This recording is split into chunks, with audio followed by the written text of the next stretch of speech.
एक समाज सेवा संस्थान में काम करने वाली अदिति और बैंक मैनेजर अनिकेत की शादी को 4 साल हो चुके थे। बाहर से उनका परिवार एक खुशहाल और समृद्ध परिवार दिखता था, लेकिन घर के भीतर की सच्चाई बिल्कुल अलग थी। शादी के कुछ महीनों बाद ही अदिति को समझ आ गया था कि अनिकेत का चरित्र बहुत कमज़ोर है। वह अपनी सहकर्मियों और सोशल मीडिया पर बिना महिलाओं के साथ अनुचित संबंध बनाने का कोई मौका नहीं छोड़ता था। अदिति जब भी अनिकेत की इस आदत का विरोध करती तो उसकी सास कौशल्या जी हमेशा अपने बेटे की ढाल बनकर खड़ी हो जाती। वह अदिति को ही ताना मारती, अनिकेत बैंक का मैनेजर है, उसे 100 तरह के लोगों से हंसकर बात करनी पड़ती है, तू ही सक्की मिजाज की है। अगर अनिकेत किसी औरत को लिफ्ट दे दे या रात को देर तक मैसेज पर बात कर ले तो उसमें क्या गलत है। अदिति अपनी बात साबित करने की कोशिश करती, लेकिन कौशल्या जी चिल्लाकर मामला दबा देती। हालांकि अंदर ही अंदर कौशल्या जी को ही पता था कि उनका बेटा कैसा है, पर उन्हें लगता था कि बेटा कमाता धमाता है तो बहू को थोड़ा बर्दाश्त करना ही चाहिए।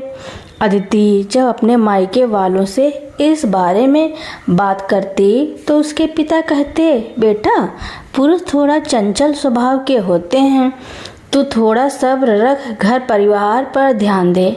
जब बच्चा हो जाएगा तो अनिकेत खुद ब खुद सुधर जाएगा।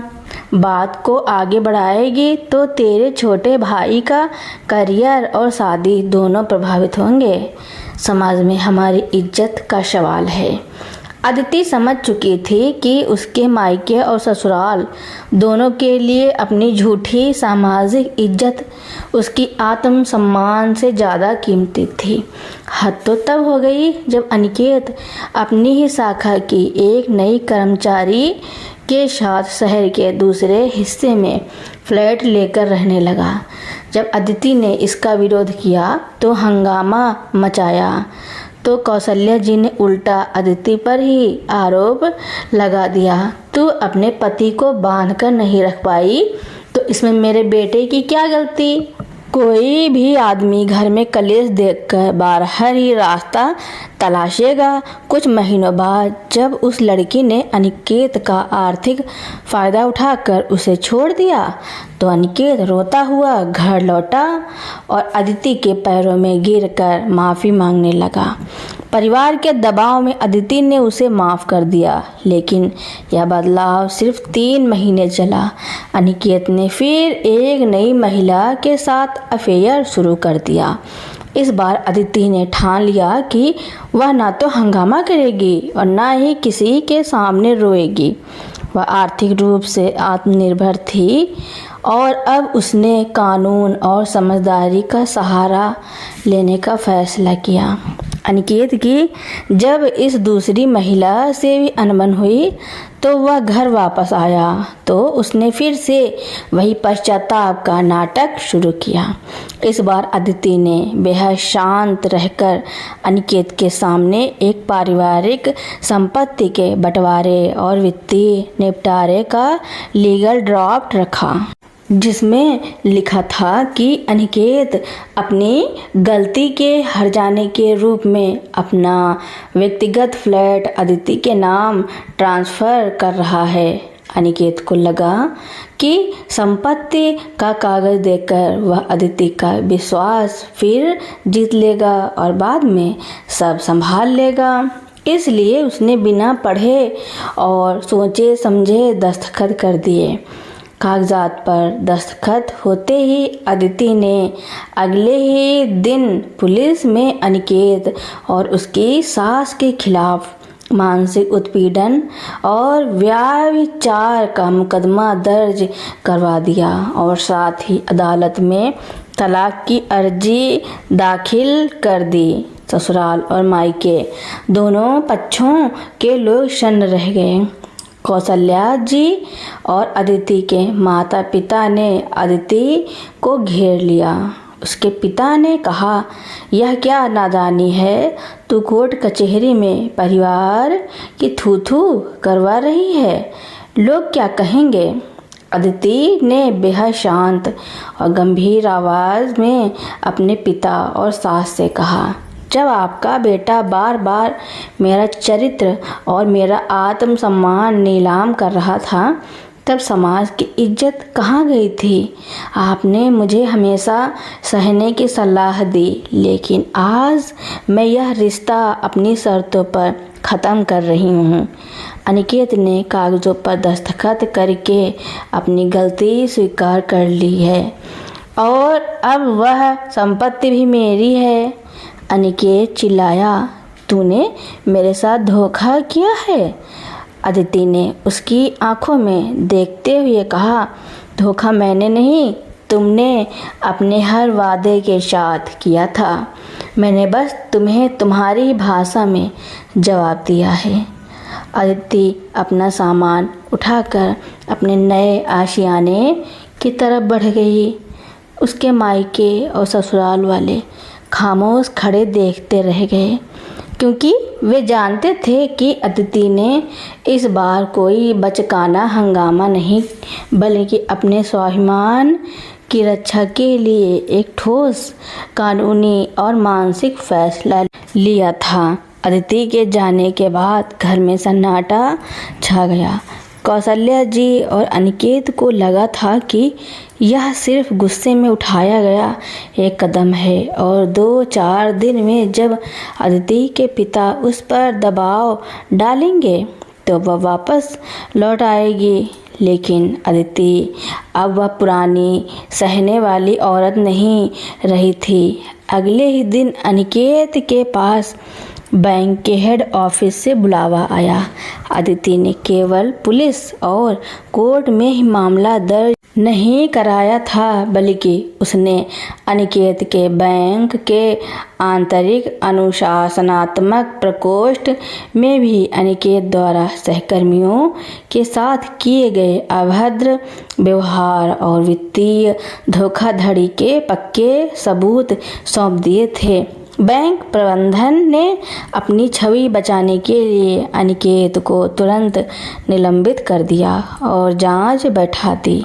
जब अनिकेत बदहवास होकर घर पहुंचा तो उसकी नौकरी जा चुकी थी। कौशल्या जी, जो अब तक अपने बेटे के मैनेजर होने के घमंड में चूर थी, पूरी तरह टूट गईं। उधर अदिति के पिता ने जब अपनी बेटी को समझाने उसके नए फ्लैट पर पहुँचे तो अदिति ने दरवाजे पर ही उन्हें रोक दिया।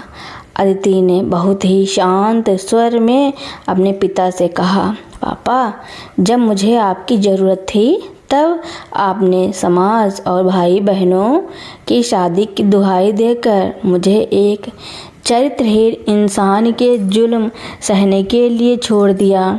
आज मैं अपने पैरों पर खड़ी हूँ और मुझे किसी के सहारे की ज़रूरत नहीं है। अगर आपको समाज की चिंता है तो अब उसी समाज के सामने जाकर कहिए कि आपकी बेटी ने किसी अन्याय से समझौता नहीं किया। पिता के पास अदिति के तर्कों का कोई जवाब नहीं था। वे भारी मन से चुपचाप लौट गए। कानूनी कार्रवाई तेजी से आगे बढ़ी। अनिकेत और कौशल्या जी को बार बार कोर्ट के चक्कर लगाने पड़ रहे थे। जिस संपत्ति को अनिकेत ने अदिति के नाम ट्रांसफ़र किया था, उस पर अदिति ने अपना कानूनी कब्जा ले लिया और वहाँ एक महिला सशक्तिकरण सहायता केंद्र शुरू कर दिया, जहाँ उन महिलाओं को कानूनी और मानसिक सहायता दी जाने लगी जो घरेलू हिंसा और धोखे का शिकार थी। अनिकेत की अय्याशी का भूत उतर चुका था। जिस समाज के डर से कौशल्या जी और अदिति के मायके वाले इस सच को दबा रहे थे, उसी समाज में अब अनिकेत की थू थू हो रही थी। जो लड़कियां अनिकेत के पैसों पर उड़ती थी, नौकरी और पैसे जाते ही वे सब उसे छोड़कर गायब हो चुकी थी। 6 महीने बाद कोर्ट ने अदिति और अनिकेत के तलाक पर अंतिम मुहर लगा दी। कोर्ट के बाहर आकर जब अनिकेत ने आखिरी बार अदिति को देखा तो उसकी आंखों में पछतावे के आंसू थे, लेकिन अदिति के चेहरे पर एक नई शुरुआत की चमक और अटूट आत्मविश्वास था। अदिति ने साबित कर दिया था कि एक औरत का आत्म सम्मान समाज की खोखली इज्जत से कहीं ज़्यादा कीमती होता है। तलाक की अर्जी मंजूर होने के बाद अदिति पूरी तरह से अपनी नई जिंदगी और अपने काम में रम गई थी। उसका महिला सहायता केंद्र अब शहर की उन कई बेबस महिलाओं के लिए उम्मीद की किरण बन चुका था जो समाज और परिवार के दबाव में चुपचाप हर जुल्म सहती थी। उधर अनिकेत की जिंदगी पूरी तरह बर्बादी के कगार पर पहुंच चुकी थी। बैंक की जांच में वित्तीय अनियमितताओं और अभद्र व्यवहार के आरोप सही साबित हुए, जिसके बाद उसे नौकरी से बर्खास्त कर दिया गया। जब यह खबर बैंकिंग सेक्टर में फैली तो किसी दूसरी कंपनी ने उसे भी काम देने से साफ मना कर दिया। कमाई का जरिया खत्म होते ही कौशल्या जी की बीमारी का खर्च और घर के रोज़मर्रा के राशन का खर्चा चलाना भी मुश्किल होने लगा। जिस रिश्तेदारों और समाज की दुहाई देकर कौशल्या जी हमेशा अदिति को दबाती थी, उसी समाज के लोगों ने अब उनके घर आना जाना बंद कर दिया था। कोई भी उनके बेटे को अपनी बेटी देने या उसकी मदद करने को तैयार नहीं था। एक दिन अनिकेत हिम्मत जुटाकर अदिति के सहायता केंद्र पहुंचा। उसने देखा कि जिस महिला को वह कभी कमज़ोर और अपने ऊपर निर्भर समझता था, आज वह दर्जनों महिलाओं की हिम्मत बनी बैठी थी। अनिकेत ने अदिति से अकेले में बात करने की भीख मांगी। अदिति ने उसे अपने केबिन में बुलाया और बेहद औपचारिक लहजे में पूछा, कहिए अनिकेत जी, यहाँ कैसे आना हुआ? अनिकेत अपनी नज़रें नीचे किए रुआंसे स्वर में बोला, अदिति, मुझे अपनी गलतियों का पूरा एहसास हो चुका है।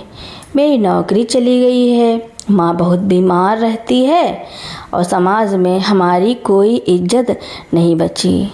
मुझे समझ आ गया है कि जो औरत अपने पति के घर को संभालती है, उसकी जगह कोई बाहरी इंसान नहीं ले सकता। क्या तुम मुझे एक आखिरी मौका नहीं दे सकती? मैं सब कुछ नए सिरे से शुरू करने को तैयार हूँ। अदिति हल्की सी मुस्कान के साथ अपनी कुर्सी से उठी और खिड़की के पास जाकर खड़ी हो गई। उसने पलटकर अनिकेत से कहा, अनिकेत, जब इंसान अपनी मर्जी से गलतियां करता है तो उसे मिलने वाली सज़ा पर रोना नहीं चाहिए। तुमने तब तक पश्चाताप नहीं किया जब तक तुम्हारे पास सब कुछ था। आज जब तुम्हारे पास पैसे, नौकरी और अय्याशी के साधन नहीं बचे तो तुम्हें मेरी याद आ रही है। क्या पश्चाताप नहीं, तुम्हारी लाचारी है। अदिति ने आगे कहा, अब मैं तुम्हारी पत्नी नहीं हूँ और ना ही तुम्हारा कोई सहारा। अब मेरी ज़िंदगी का मकसद सिर्फ अपना और उन महिलाओं का आत्मसम्मान बचाना है जिन्हें तुम जैसे लोगों ने कमज़ोर समझने की भूल की थी।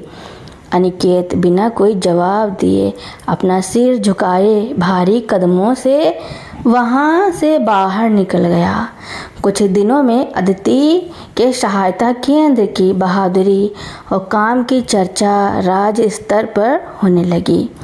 सरकार की तरफ से अदिति को महिला सशक्तिकरण पुरस्कार से सम्मानित किया गया, जिस पिता ने कभी समाज के डर से अदिति का साथ छोड़ दिया था, आज वही पिता अपनी बेटी के सम्मान में तालियां बजा रहे थे और अपनी पुरानी सोच पर पछता रहे थे। अदिति ने यह साबित कर दिया था कि एक औरत का जीवन किसी पुरुष की मेहरबानी या समाज की शर्तों पर निर्भर नहीं होता। अगर वह थाम ले तो अपनी किस्मत की लकीरें खुद लिख सकती है। तो दोस्तों, मेरी कहानी सुनने के लिए आपका बहुत बहुत धन्यवाद। ऐसी ही नई नई कहानियाँ सुनने के लिए मेरे चैनल को लाइक, कमेंट, शेयर, सब्सक्राइब एवं बेल आइकन का बटन दबाना ना भूलना, ताकि मेरी नई नई कहानियाँ आप लोगों तक पहले ही पहुँचती रहें। धन्यवाद।